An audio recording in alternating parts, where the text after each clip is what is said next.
Friends, welcome to Kavitha சமையலறை. இன்றைக்கி நம்ம பார்க்க போகிற ஸ்பெஷல் ரெசிபி சுவையான பைனாப்பிள் ஜூஸ்.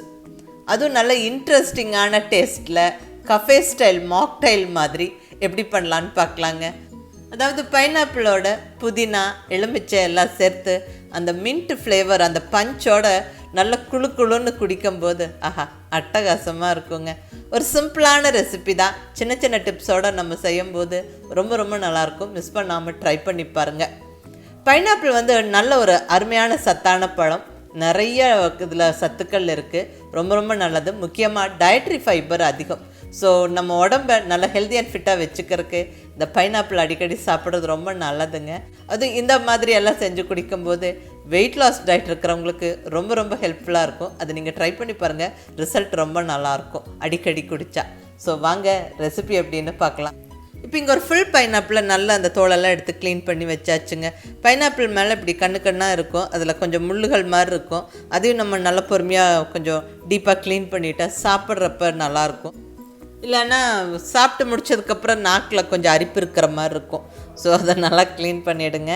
பட் நம்ம இப்போ நல்லா ஜூஸ் அடிக்க போகிறோம், ஸோ அதனால் ஒன்றும் பிரச்சனை இல்லை. பட் நல்லாவே க்ளீன் பண்ணியாச்சு. இங்கே நல்ல பழுத்த பழமாக ஒன்று எடுத்துருக்கிறேன்.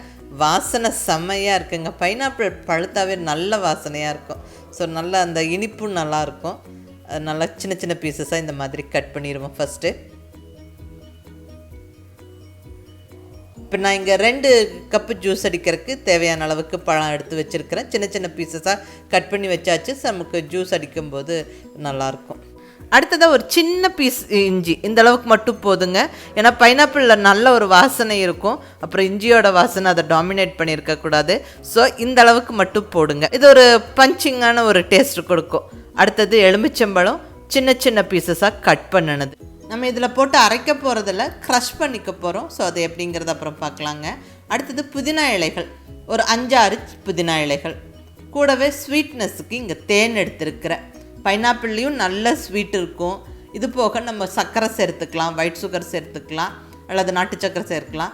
இல்லைன்னா இந்த மாதிரி தேனும் சேர்க்கலாம். டயட் கான்ஷியஸ் இருக்கவங்க தேன் சேர்த்துக்கங்க.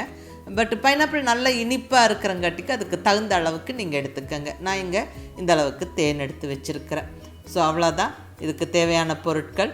இப்போ ஜூஸ் அடிச்சிடலாங்க. இங்கே மிக்ஸி ஜாரில் நம்ம எடுத்து வச்சுருக்கிற பைனாப்பிள் போட்டுடலாம். நல்லா சின்ன சின்ன பீஸஸாக கட் பண்ணின பைனாப்பிள், கூடவே ஒரு சின்ன பீஸ் இஞ்சி, அடுத்ததாக தேவையான அளவுக்கு தண்ணி. இப்போ இதை நல்லா கிரைண்ட் பண்ணிடுவோம். நல்லா ஒரு 1-2 நிமிஷம் ஹை ஸ்பீடில் அப்படியே ஓட்டி விட்டுறலாம். நான் யூஸ் பண்ணுற மிக்ஸியை பற்றி கேட்டுகிட்டே இருக்கிறீங்க. இது பேனசோனிக் மிக்ஸி. யூஸ் பண்ணுறதுக்கு ரொம்ப கம்ஃபர்டபுளாக நல்லா இருக்குங்க. இதோட லிங்க்கு கீழே டிஸ்கிரிப்ஷனில் கொடுத்துருக்குறேன், வேணுங்கிறவங்க பயன்படுத்திக்கோங்க. இப்போ ஜூஸ் நல்லா அரைச்சி எடுத்தாச்சுங்க. இதை நல்லா வடிகட்டிடலாம்.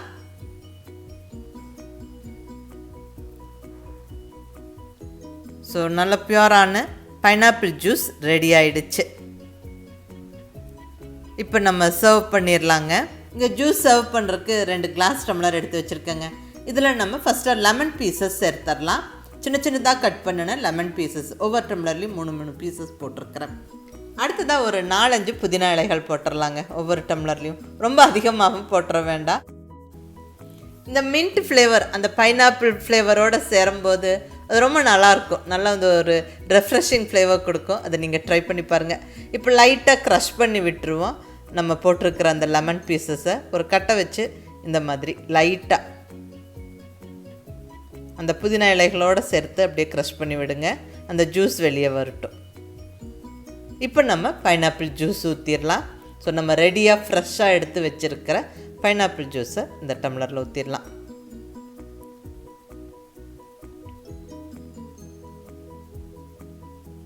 இப்போ ஃப்ரெஷ்ஷாக அரைச்ச இந்த பைனாப்பிள் ஜூஸில் நான் இன்னும் சர்க்கரை சேர்க்கலைங்க.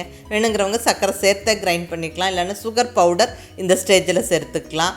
டயட் கான்ஷியஸ் இருக்கவங்க தேன் சேர்த்துக்கலாம். நான் இங்கே தேன் சேர்த்துக்கிறேன். ஸோ தேவையான அளவு தேன். பைனாப்பிள் ஜூஸ் ஆல்ரெடி நல்லா இனிப்பாக தான் இருக்குது. நான் இங்கே நல்ல பழுத்த பழமாக தான் எடுத்து நான் ஜூஸ் அடிச்சிருக்கிறேன். அதுவே நல்ல ஒரு ஸ்வீட் இருக்குது. பட் கொஞ்சமாக தேன் சேர்த்தாச்சு.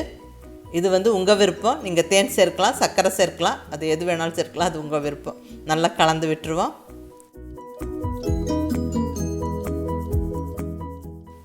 இப்போ நல்லா ஐஸ் க்யூப்ஸ் சேர்த்து விட்டுறலாங்க. சில்லுன்னு குடிக்கும்போது ரொம்ப ரொம்ப நல்லாயிருக்கும். ஸோ இங்கே தேவையான அளவுக்கு ஐஸ் க்யூப்ஸும் சேர்த்தாச்சு.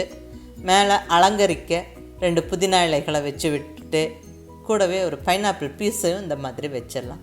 அவ்வளோதாங்க, அருமையான பைனாப்பிள் ஜூஸு சூப்பராக ஜம்முன்னு ரெடி ஆகிடுச்சுங்க. இந்த மாதிரி நீங்கள் செஞ்சு குடிச்சு பாருங்கள். ரொம்ப ரொம்ப ரெஃப்ரெஷிங்காக இருக்கும், ரொம்ப நல்லாயிருக்கும். முக்கியமாக ரொம்ப நல்லது. ஏன்னா இங்கே லைட்டாக கொஞ்சம் ஜிஞ்சர் சேர்த்துருக்குறோம். அந்த மின்ட் ஃப்ளேவர் எல்லாம் சேர்ந்து ரொம்ப நல்லாயிருக்குங்க. ஒரு இன்ட்ரெஸ்டிங்கான டேஸ்ட்டில் இருக்கும். மிஸ் பண்ணாமல் ட்ரை பண்ணி பாருங்கள். செஞ்சு குடிச்சு பார்த்துட்டு உங்கள் ஃபீட்பேக் சொல்லுங்கள். பிடிச்சிருந்தால் லைக் பண்ணி, ஷேர் பண்ணி, கமெண்ட் பண்ணுங்கள். கவிதா சமையலறை சப்ஸ்கிரைப் பண்ணி என்னுடைய மற்ற ரெசிபீஸும் வீடியோஸும் பாருங்கள். தேங்க்யூ.